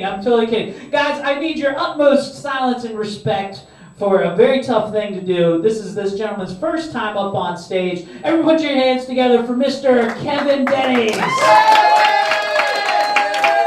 damn it. Holy shit. Everyone's talking shit now this break today. Holy fuck. God, that pisses me off. But not really, because it's a piece of shit. It really is. But first thing I say is I'm recently Signal. Sorry, Jägermeister's gotten to me tonight. I'm sorry. I'm single. My ball and chains is fucking gone. Fuck that bitch. She's fucking psychotic. Holy shit. I'm sorry, women. I'm really sorry for talking shit, women, but I gotta say something real fast. First off, do you ever have a girlfriend that you broke up with and you found out was on a porn site? Yeah. What the fuck, alright? I got my first girlfriend in 9th grade, now she's a stripper, and then I got a fucking new girlfriend that's a fucking porn star. I'm at a fucking party and someone goes, hey, I got this, you know your ex-girlfriend is on a porn site? Holy fucking shit, no fucking way. God damn it, what the fuck? 10,000 views, everyone's seen her pussy and fucking tits. Fuck that. God damn it, I'm no longer the special man in the world. Oh, yeah.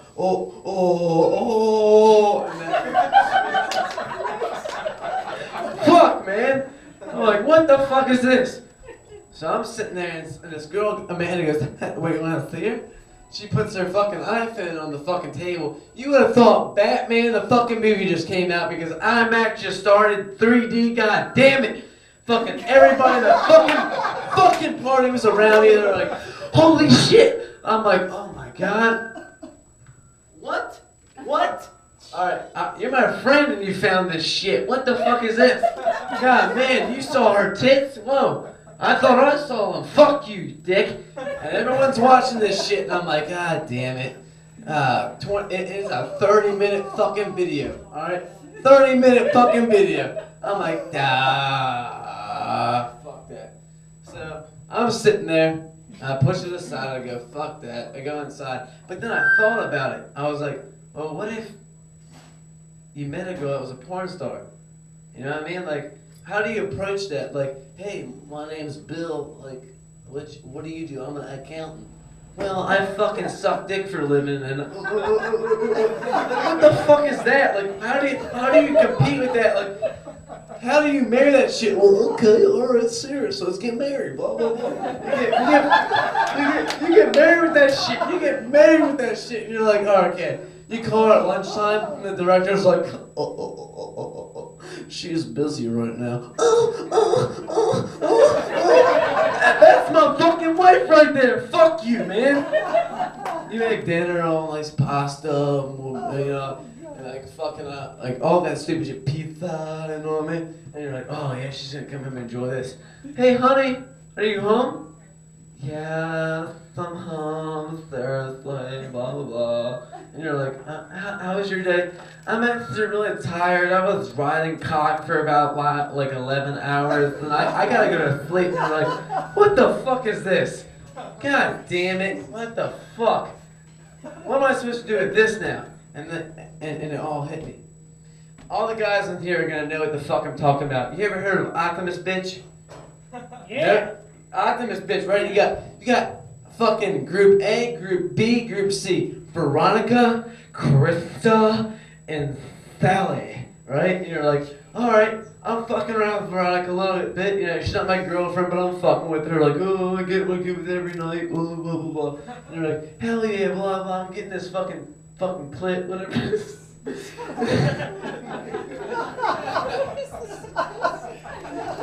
You're getting it for a little bit, like, hell yeah, dude, blah, blah, like, yo, bro, like, I'm getting this fucking pussy tonight, dude, Veronica's like the shit, dude. And you're like, hell yeah, dude. And then you go to this other party, but her clique's not there, it's clique B. Whatever, Krista, whatever the fuck I call her, I don't fucking know. Jägermaster. So you're sitting there, I got baby face, don't, I know, I'm not 21. I'm 21, but I'm not. You know what I mean? And you're sitting there and you're like, fuck this. So you're like, I'm gonna get with Krista tonight. Yeah. Oh yeah, she's my bitch tonight. And then all of a sudden you're sitting around for a little bit and you're like, you go to another party. Click A, click B, click C, or then you're like, oh shit. All these girls I've hooked up with are here. Fuck! I am so fucked. And they do this little drunk spurt where they go like this. Hey, Thursday, blah, blah, blah. I'm so pissed off at Kevin because he's such a cock. And they're like, let's go outside and have a talk. Let's go outside. And they do this little shit. They're like, oh my god, fuck him because he's just such a fucking cock. Like, I sucked his dick, blah, blah, blah. And he was like, slap him, fuck you. And you're like, god damn it. So then, there might be a click fucking F, and her name is fucking Story. Story, right? And you walk up to her and you're like, hey, you wanna like hook up tonight? She's like, well, and her and Veronica hate each other, right? Yeah. They fucking hate each other. They go, well, I'm really good friends with Veronica. Like, I just heard what you did to her, and fuck you. That is Optimus Bitch right there, because they will fuck you up. They'll go in that room, come out, and be like, you're fucked. You are so fucked. You are so fucked. So fucked, man. And it will fuck you in the ass. That's all I gotta say. Like that will fuck. And then you know, our society, my generation, is going to shit. The bro, Jersey Shore, bro, come at me, bro. You go down to Ocean City. You're walking through the boardwalk, you're like, I'm a pretty normal guy, blah, blah, you know what I mean? And you got these kids with their neon fucking shoes, neon hat, neon shirt. She's too young for you, bro. Yo, bro, come at me, bro. Fuck you. I'm gonna show that says knock me out, bro, and go, fuck you up, and then they just go, what was that for, dude? You see your shirt says knock me out, bro, fuck you. You fucking piece of shit. And bro and bra is gonna be like this. It's gonna have 100 different meanings. Like it's gonna be like, you know what I'm saying? Bro and bra is gonna be like 100 different meanings. But yo, bro, I brought over this girl's face last night. You know what I'm saying? Like she broed out. You know what I'm saying? Like she was a bra. Kevin Denny, that's me. Give it up for Kevin Denny again, everybody. Now, Dennis Petrov is going to be our next performer. But if you guys want to stick around, we're going to do a little improvisational game if you guys want to stick around, where the crowd will get to choose kind of what we do from here on out. But everybody, give a warm welcome for the Mad Russian, Mr. Dennis Petrov! You couldn't put a fucking stool up here, motherfucker? Whose drink is this? I can't prove that fact. Right here. I know. My mom's an alcoholic. Thanks. Whose fucking glass is this? That's all I want to know. Is it my mom's? Ah, that bitch works fast. I swear to God. Let me cozy up in here and move it. Put down your diary for this. I need my diary. I need this fucking table for my diary. Everybody relax. It'll be alright. It'll be better than the motherfucker that's pissed off about dating a porn star. Really, motherfucker? Like, that's the worst thing that'll ever happen to you? Every day I wake up, I wish I could date a fucking porn star. That you would do every dirty thing that comes into my head. He's like, oh God, no. This is the worst thing that ever happened to me. Fuck you. Young little bitch.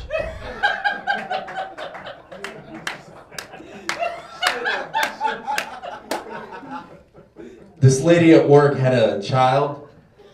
She had a baby. She brought it in. It was really cute, but like its breath stank. It had horrible breath. Still does. Like, it's gotten to the point where I'm thinking about just moving the corpse.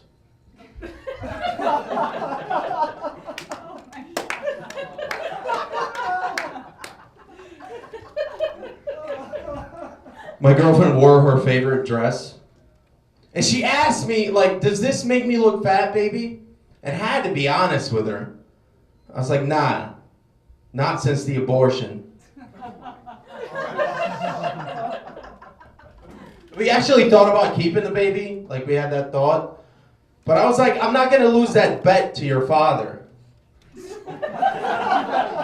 How do you think I paid for it?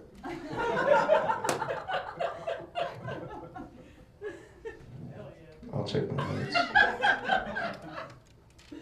like that level. Women find me very affectionate. This is Kim's favorite joke. You like that joke, don't you? Yes, sweetie likes that joke. Women find me very affectionate, but I can't help it.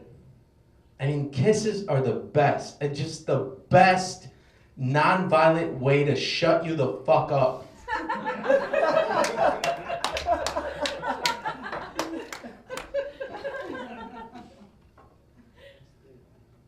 It's funny joke. My girlfriend wants me to stop smoking. And I want to keep smoking, but we had to compromise. She's like, baby, you really need to stop.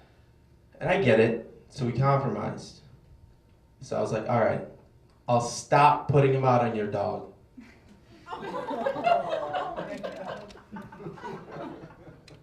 Jesus. Right?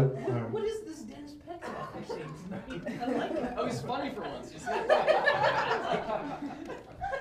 People, I used to date this girl, people would often tell me, you know what, your girlfriend has a really infectious laughter. And because I'm a nice guy, I wouldn't let them know that, unfortunately, so was her vagina. But it's not her fault. I mean, how was she supposed to know I had herpes?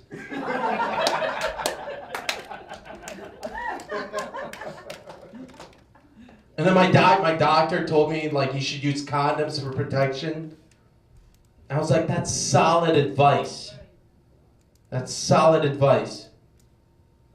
I finally figured out a way for my cat not to climb the curtains.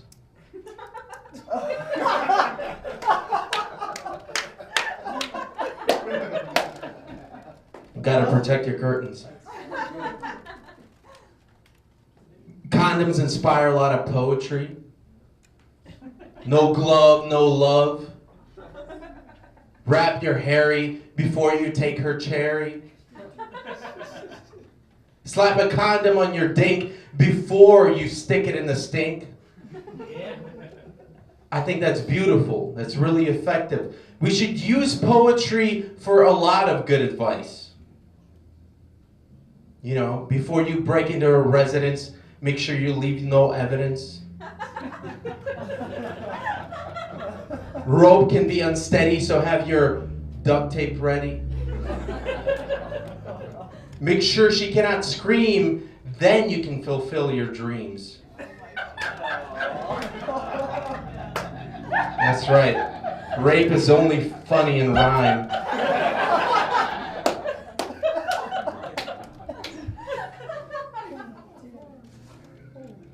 You want to move on? We'll move on. No more rape, you say no. I think Hitler. Yes. I think Hitler would have been a good stand-up comedian.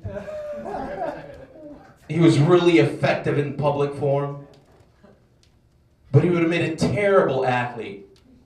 I mean, this is a motherfucker that could never finish a race.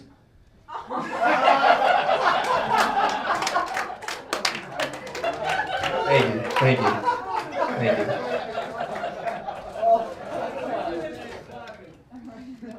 I mean, the Holocaust was really bad for the Jews. A lot of Jews died. But at least it got their minds off of having to build the pyramids. You have to be really smart for that joke. Like, you have to read, otherwise none of you motherfuckers got it. That's fine. People playing set, did they get it? The set, What's set that? table like The set that. table like that? The set Yeah, they might have. They don't give a fuck. Whatever. Right before I'm about to date a girl, I want a random woodland creature hand puppet to pop out of nowhere and tell me, hey, ask her for the Carfax. Like, don't get me wrong, if I'm just in it to test drive, then I don't really give a shit. But if I'm actually gonna invest in you, then I'm sorry, baby, but the squirrel is right. Let me see the Carfax. And then I'd flip through that shit and be like, I see you have a lot of previous owners. Shitty. Alright, no manufacturing defects, but some aftermarket parts, but I appreciate them. What's this? You were rear-ended last week?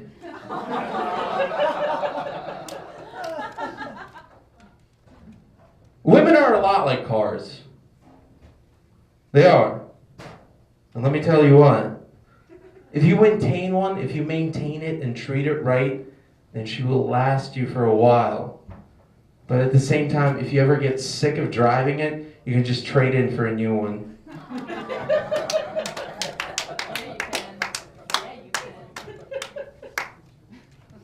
This one girl told me she had an addictive personality, so I got her hooked on coke. And it's gotten really bad, like she had to go to rehab.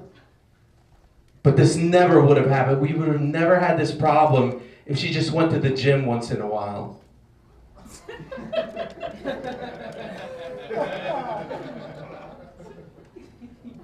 And I finally convinced my girl to try anal.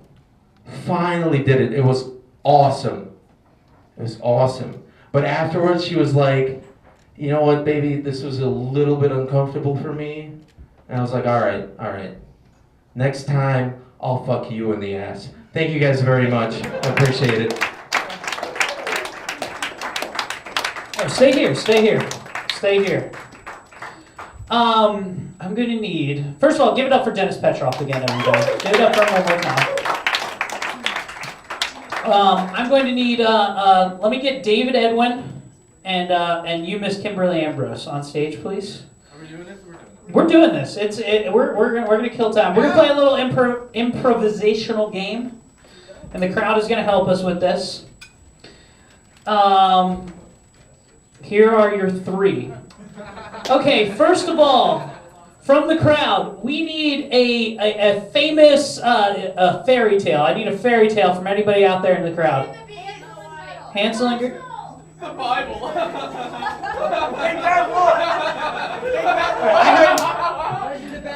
Okay, Legend of Bagger Vance. I like that one, but I don't know. Is that Will Smith? No, I need you too, David Edwin. You're up. You're not gonna do improv with us? You're up to, yeah, there we go. Give it up for David Edwin, everybody. He's a champ. He's a champ. Okay. So we'll do Goldie. No. I'm gonna do Hansel and Gretel because I like Hansel and Gretel. That was the best idea that was thrown out. Okay. So now for Miss Kimberly Ambrose, we need a female famous person for Miss Kimberly Ambrose. Kim Kardashian. What else we got? Halle Berry. We're just picking blacks. We're just gonna pick black people for the white chick. Queen Latifah. Michelle Obama. All right. I've decided the black person she's going to be, and you're going to be Michelle Obama. Okay. Another famous person for Mr. Dennis Petrov here. Who does he look like? What could he be? You know what? I like Mao. I really like Mao Zedong. You're going to be Mao Zedong. You don't know who Mao Zedong is? The communist leader of China for 50 years? Okay. Never mind. And more people. Okay, you get to be Stalin. All right, you get to be Stalin. Okay. Stop stalling, all right? God damn it. Nobody gets to pick their... No, you know what? I take that back. This is improv. He doesn't get to pick his person. More famous people. Let me hear more famous people. All right, you're Tony Hawk. I heard a Tony Hawk in there. Okay, well, I heard Tony Hawk, and you're fucked now. I just don't want it to be set up. And now another famous person for Mr. David Edwin down here. Now, you are going to be Nelson Mandela. All right. Okay. Bryce, what did he do? So this is the story. Each comic is going to have 1 minute to tell the story of Hansel and Gretel as the person that you have picked for their respective thing. And each person's got about 1 minute. Wherever the story stops, I'll cut you off. You will have to hand the mic to Dennis next, and Dennis, you will hand the mic to David until we complete the story of Hansel and Gretel. Are you ready? Are you prepared for this? Okay, that's good because it's improvisational. You shouldn't be ready. That was a trick question, and I like your answer there. Okay, so what do we go with? Michelle Obama? All right, we're going to have Michelle Obama tell you the story of Hansel and Gretel.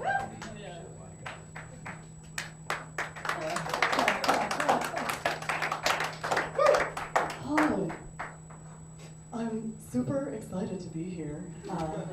This is great. This is a great turnout. I want to tell you the story of a lovely group of kids that I'm proud to know. She's a little buff, but she means it. It's all heart from Michelle. Yeah. There are these darling kids. They're walking through the woods. Maybe not so safe in a Romney America, but they were walking through the woods.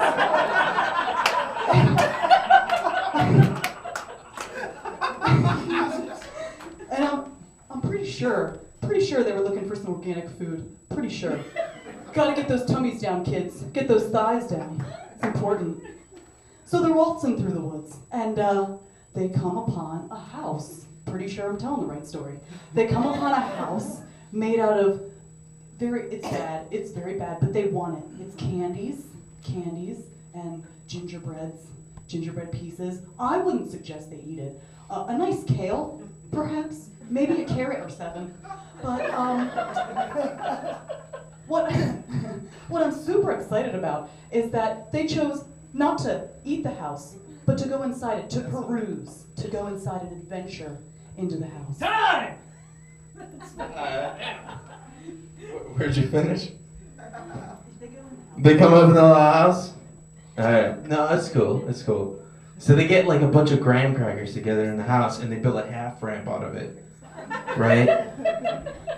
And then they fucking get a whole pretzel thing together and they put some wheels on it and they build a bunch of skateboards and they just start rolling up and down the house. And then the Wicked Witch comes in, but she's not about to stop them because she's very aroused by the 360s that they're doing off this swap ramp.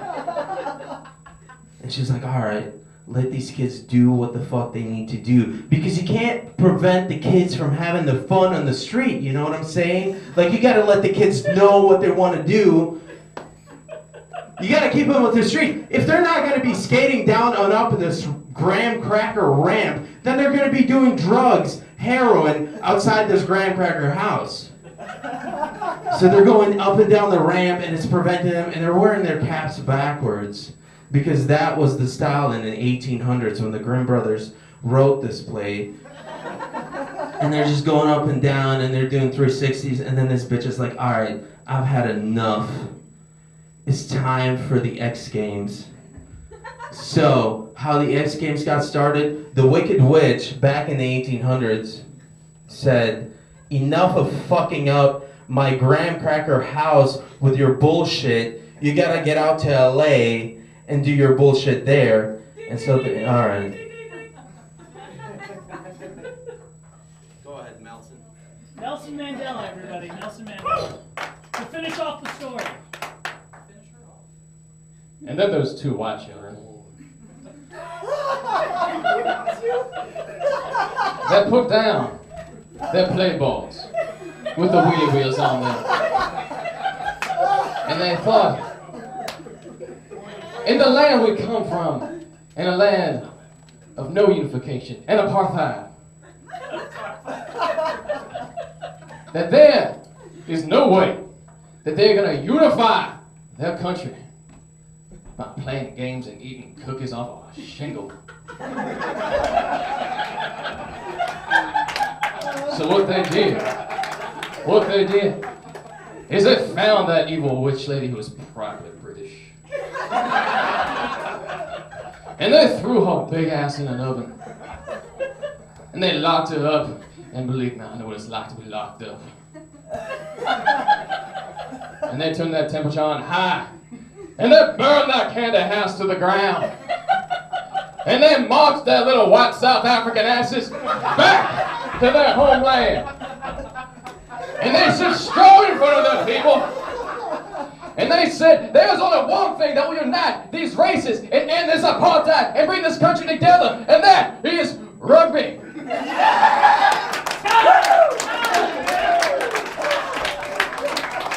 Beautiful. Holy shit.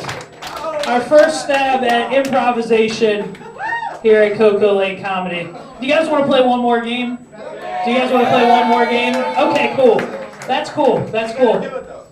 Do you want me to do it with you? Okay. All right. I will do it with you guys this time. We're only going to have... Well, we can do 2 and 2. This is cool. All right. So the game I've come up with while I was thinking here. First, I need everybody... First, we're going to do first a superhero, heroine, preferably. A superhero for Mr. Kim Ambrose. Superheroine? No, this is a different game. Trust me. It's a different game. Don't worry. But I don't want to give the premise away before we pick characters. All right? Here you go. First, who should Kim Ambrose be? Spider-Woman. Catwoman it is. I like Catwoman so far. Okay. The next, we need a super villain against Kim Ambrose. Who's a super villain? Let's do Jafar. Jafar. We're gonna do Jafar. We need a superhero for Mr. David Edwin here. Plastic? Who the fuck is Plastic Man? That was the only thing I heard. Who else is out there? The Green Lantern? Scuba Steve. I'm a big fan of Scuba Steve. That's what we got? Scuba Steve is the consensus? Don't be... Aquaman I can accept. I accept Aquaman. Okay, and now I can't pick my own, so I need to be a super villain. Can somebody pick out a super villain for me? And Dave Edwin, you get to choose it. Said super villain, not super hack. Who's got a villain? Anyone villain? I'm not really a villain. George Bush. Who's on villain? Osama bin Laden. Okay. I didn't know he turned fictional. So this is the game. We need a hot topic political debate. I need a hot topic in politics. Abortion. Abortion it is. Okay. You two as Catwoman and Jafar are going to debate the abortion topic a minute each. All right? And after that is over, we'll decide we're going to decide our debate right after that. Okay. So let me get the timer here. Who's going to go first in debate? Should we flip a coin? What the fuck are we doing? You're going to debate the abortion topic. Oh, right on. Right on. Heads or tails? Heads. You both can't call the same thing. What kind of game is this? You got heads. Got it. It's going to hit the ground. What do you want? I got heads, so I'll take it. You're going to take first? Take it? All right. Okay. You're debating I'm debating. abortion. I'm debating, yeah. All right. I'm debating. Can we have it? Do you guys see that rap battle? Like Gandalf versus, you know what I'm talking about? Yes. Yes. Epic rap battle. There's too many factors. Alright. Bitch, you stand where you're needed. Sorry. Get very Catwoman on it. Thank you. So I'd like to talk about an issue that I've been having. God, she sounds like I don't think it's... I can't get off it. I don't think it's right that women's bodies should be decided for with men. I don't think men have the right to say what they think we should do with ourselves. Have you seen how many kittens I can have? It's a fucking lot. I can't feed all those kids. If I have 9 kids and 7 nipples, 2 are going out. I'm a cat, get it? If I can lick myself, I should be able to decide what I get rid of in my own body.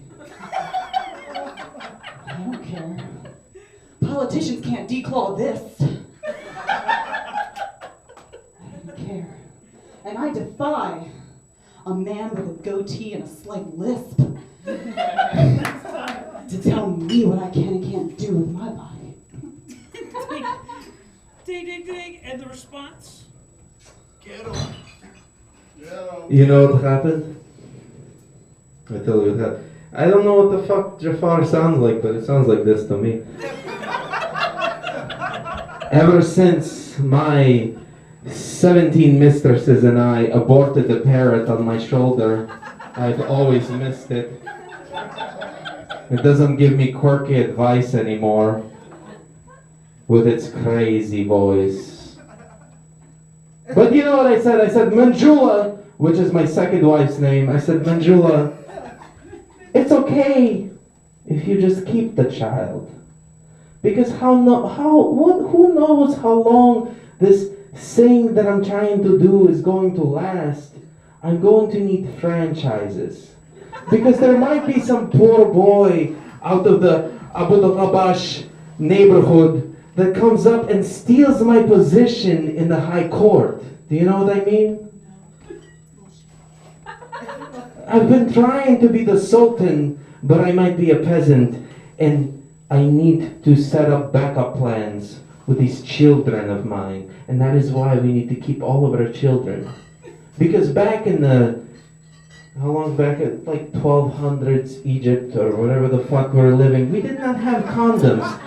This came up before, you know, we did not have protection. I have to spill my seed inside of you, and there is nothing more. Alright, so Dave and I, we need a hot topic to debate other than abortion. What's another hot topic we should debate? The economy. Who won? The economy? 99%. Legalizing weed. Legalizing weed? Legalizing weed. I like it. I like it. Dave, do we want to flip a coin? Yeah, you go. Dude, I can go first. Hold on. Let me get into fucking character. Somebody's got to run this though. I'm Osama bin Laden debating the Aquaman over legalization of marijuana. Who's for? Who's the Aquaman with that hydro, son? Aquaman got it before. I'll take where it goes. You have to take the apples inside. I'll take it. Okay. Hello, infidel Americans. Fuck you. I might think I'm dead, but I've been put out to sea and it doesn't matter. You smoking the weed, and that is the reason we crash planes into your buildings. You think you can run around and smoke weed all the time? You know what the weed does to you? It makes you have children, it makes you poor, it makes you weak, it makes you unstrong, it makes you sound more like Mother Russia, which doesn't make sense because I'm Osama bin Laden, clearly. Everyone can tell this. You know what I like to do? The fun thing I like to do with the infidels is, to the pot smokers, is I like to build a little radio. I like to fill it up with little bits of things and then add a little stoner package and then I make little Stars of David. This is where the infidels can have a lot of fun because I make them into crosses and I make the shrapnel into Stars of David and other things that can blow up into the infidel's face because the marijuana is strong. Allah forbids it. That is time. He called it. My opponent, ladies and gentlemen. And I must say, he does make some valid arguments about the legalization of marijuana. I don't myself smoke marijuana. I don't believe in destroying my brain, but what I do believe of is in its freedom. Freedom of choice. Let me tell you, when I was a young boy growing up in the South, underwater, it was really hard for me because I, many times when I was a youth, wanted to be high because I thought, wow, I'm the dumbest fucking superhero there is. It's really hard to grow up knowing that I have useless powers. My friends can fly. I can talk to minnows. Do you know how much easier it would be to get through college if I could just forget all of that and have sex with random girls and have them abort their babies? I'm sorry, guppies. It would be so much simpler. So, my stance on marijuana is legal it. Legal it because that's a word now that I made up. You can legal things. Go Underwater University. Thank you.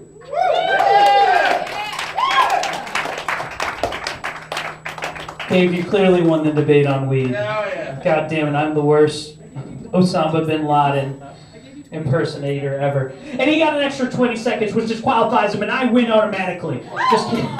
Totally kidding. Dave, give it up for Dave. Give it up for Catwoman. And for this crazy Russian bastard, all the other comics that made it out here tonight. Did you notice Jafar sounded a lot like Osama bin Laden? Very similar. It's called. That's how it is right now. Dennis, you pointed it out. They stole all your roles. You can't even the accent. People don't even do Russian accents anymore. They only try to do Muslims now. Fuck. By the way, if you're not doing anything tomorrow night, go check out Rock at the Dock All-Star Jam. Our very own bartender from Sin for Sins will be performing there. 98 Rock is hosting it. Go to Hard Rock Live. Check him out. He fucking rocks. If you've never seen this guy, he will melt your face with his vocals. I've already had 3 face replacements listening to this guy, and that was tonight. And I just ordered a beer tab. Imagine if he was singing on an amplified microphone. He will fucking rock your world. Give it up for Brandon. Take care of him tonight. Give it up for all the comics tonight. We're going to be back next week for more comedy. Thank you for coming out tonight. My name is Erik Woodworth. Drive home safely. Don't forget to tip your bartender. Remember, David Edwin can do 30 hip squats on a hard cement ceiling. Don't worry about that. He's done 4 cock push-ups in 1 sitting. Thank you very much. Have a good night.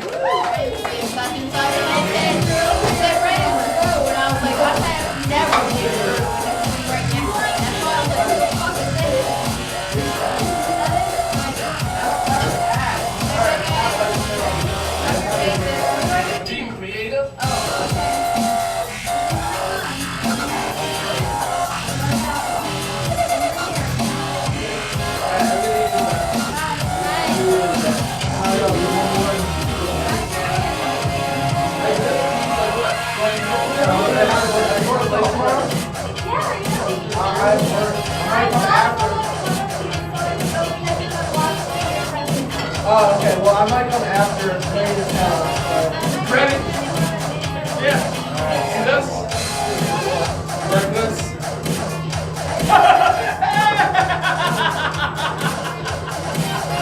Free shot for that guy. Oh, there